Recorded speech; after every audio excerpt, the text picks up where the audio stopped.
of Aladumo International High School presents "And Oil Was Struck in Nigeria." Prior to the exploration for oil, the people and kingdoms that occupied the area now known as Nigeria were rustic. That is, they were rural, unsophisticated, without any formal education, and were basically agrarian. The British Crown had conquered several territories, peoples, and vast kingdoms all around the world, from India to Africa, all the way to the Americas. The onset of colonial rule in Africa coincided with the expansion of oil exploration to different parts around the globe. Although oil supply initially outweighed demand, new technological innovations such as the invention of the internal combustion engine increased its needs and uses beyond eliminating fuel and lubricants.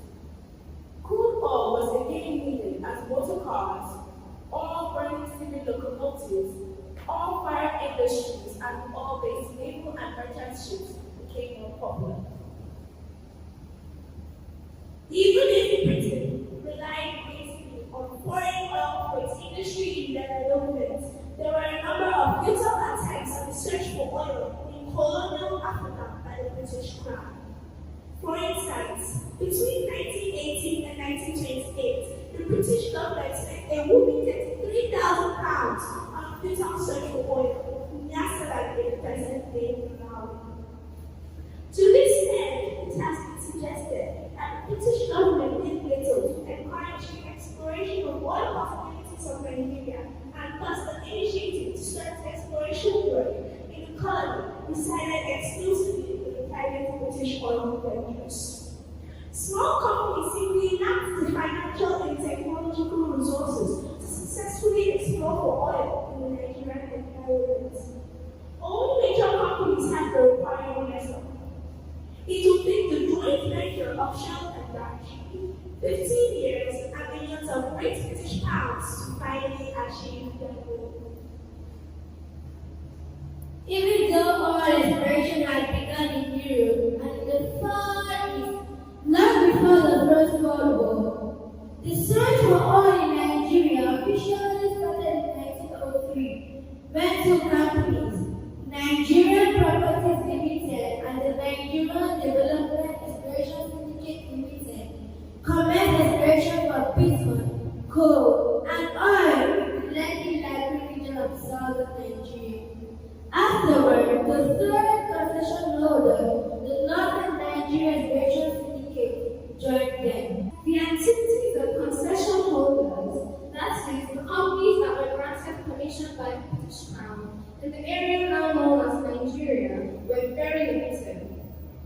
Until 1905, when a British businessman, John Simon Bergen, got interested with the oil possibilities of the colony.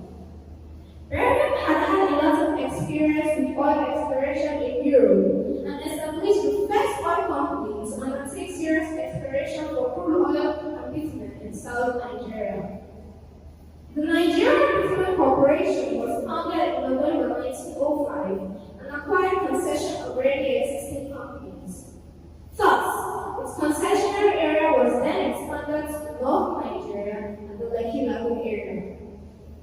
The companies originally intended to search for both crude oil and bitumen, but the search for oil became their main focus from 1908 onwards. Between 1908 and 1912, the Nigerian bitumen had drilled 15 wells in the Lekki Lagoon concession. The Nigerian Bitumen Corporation eventually struck oil November 1908, as well defined their new oil budget that was went low. In 1909, Draper split his wife in a letter telling her that they found oil, but he kept on mixing the water with the lagoon, and how the rate of the oil drastically reduced in England. The company's most successful discovery was from well number 12, which yielded oil of good quality. But the company was unable to exploit its finds profitably. They struggled with water inclusion and did not possess necessary equipment to separate out the waters that flowed continuously wells. In addition, they found the Nigerian environment challenging with their regular concession, often inundated with water during the rainy season. They were also limited in their choice of drilling sites by the swampy nature of the terrain and the lack of infrastructure, and found local communities unwilling to share their information on the most promising bitumen outputs. In order to control and regulate the pursuit of oil exploration in the colony, the British enacted several laws. The 1907 Ordinance made search for oil in Nigeria a British colony. The ordinance was drafted without consultation, the negotiation headings and the native authority. It gave the British government the right to explore both surface and subsurface minerals, initially without the permission of the natives. These principles were retained in the 1914 Mineral Oil Ordinance and its 1955, 1950 and 1958 amendments. The ordinances required that the chairperson and the majority of directors of oil exploring companies were British subjects. The Mineral Oil Ordinance and legislation protected the explorers from imposing fines and imprisonment for those who tried to interfere with their work. The only consolation given to landowners and the compensation for the crops that may have been affected by the exploration activities, which amounts were faced by the district officers. Only two companies were interested in oil possibilities of Nigeria in the post-1918 period, namely Dutch Exploration Corporation and Whitehall Petroleum Corporation. For both, their Nigerian operation formed part of the deliberate attempt to expand other parts of the world.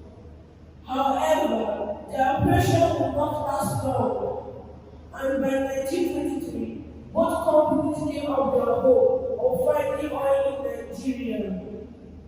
Thereby ending the very short several phases in the search of oil in the colony.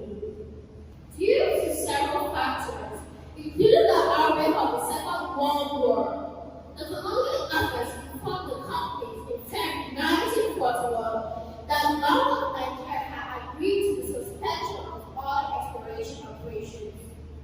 Darchi, the president's show, resumed its Nigerian operations and was optimistic that they would strike oil in East Nigeria. They started work with Owerri, Okigwe, and other minor regions, and soon Owerri became its operational headquarters. Dr. Nnamdi Azikiwe and the MCMC were vocal opponents of popular ordinances like the Mineral Ordinance, which, for example, stated that all human rights were vested in the Crown. In 1951, the joint venture drilled its first deep exploration oil well in Ikwo near Owerri. However, this turned out to be a dry well. Between 1951 and 1956, the joint venture drilled 18 wells. In 1953, oil and gas were discovered in Akata in the Calabar province, but the oil resources were very limited at this source. In January 1956, oil of commercial quantity and quality was finally discovered by Shell Direction at Oloibu, situated 72 kilometers west of the town. This was followed by the discovery of oil at Apa, shortly thereafter, 40 kilometers east of the town. By 1958, Shell Direction had discovered oil in 12 areas, of which Oloibu, Apa, and Omu were the most promising. The first shipment of Nigerian crude oil exports arrived at Rotterdam on the 8th of March, 1958. Between 1960 and 1973, oil output exploded just over 5 million to 600 million barrels. Nigeria experienced an oil boom. Government oil revenues, in turn, greatly accelerated from 66 million naira in 1970 to 10 million naira in 1980. For example, The oil boom came with economic growth and development of infrastructure. Other assembly plants were established. Several factories were built, including the Ajogota steel industry. In addition, 3 more oil refineries were built and commissioned. Unfortunately, the oil boom turned out to be the birth of disorderliness in Nigeria, and Nigerian state mismanaged its proceeds. Sadly, all dependence has been linked to the literally high poverty rate, poor healthcare, high rates of child mortality, reduced expenditure in social services, and poor educational performance. Besides, middle dependence has strongly been linked with income inequality. Natural resources tend to considerably increase the chances of civil conflict in the country, and in some cases diminish the willingness of the government to pursue reforms. Although petroleum products make life easier, it has a negative effect on our environment. Oil spills have become a frequent phenomenon. They have polluted our water, our fish and marine life is being destroyed.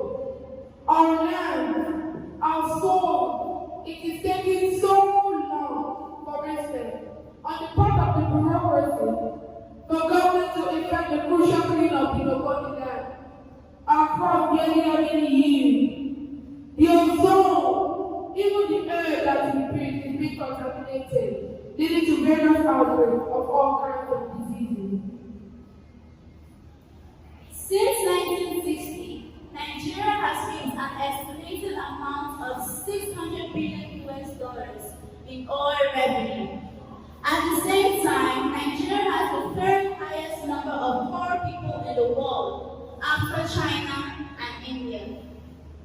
With a per capita income of about $350, around 70 million people in Nigeria are living on less than $1 a day. Besides the Niger Delta region, the main producer of oil in Nigeria, though being the engine of Nigeria's economy, also presents a paradox because the vast oil revenues have barely touched the Niger Delta's own pervasive global poverty.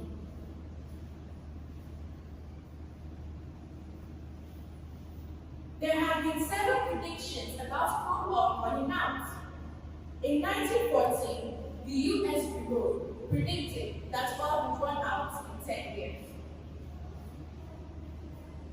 In 1939 and 1960, the U.S. Department of Interior predicted that the world would run out of oil in 13 years. In 1973, Paul Ehrlich, in his book, Lyrics of Growth, was of the opinion that the world would run out of oil and other fossil fuels by 1990. He again predicted in 2002 that the world would run out of oil and fossil fuels in 2030 and 2050 respectively. Sheikh Ahmed Yamani, the long-time Saudi Arabia oil minister, had perhaps something of nicely.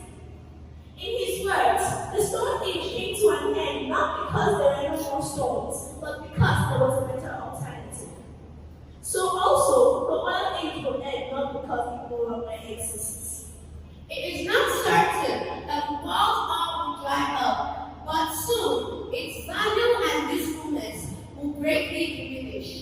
The world is rapidly looking to green, cleaner energy for its daily uses. Examples of such alternatives are wind energy, biofuels, solar energy from the sun, and hydropower, amongst others. Nigeria must begin to put in place machinery to join the changing vanguard for a stable world. Thank you.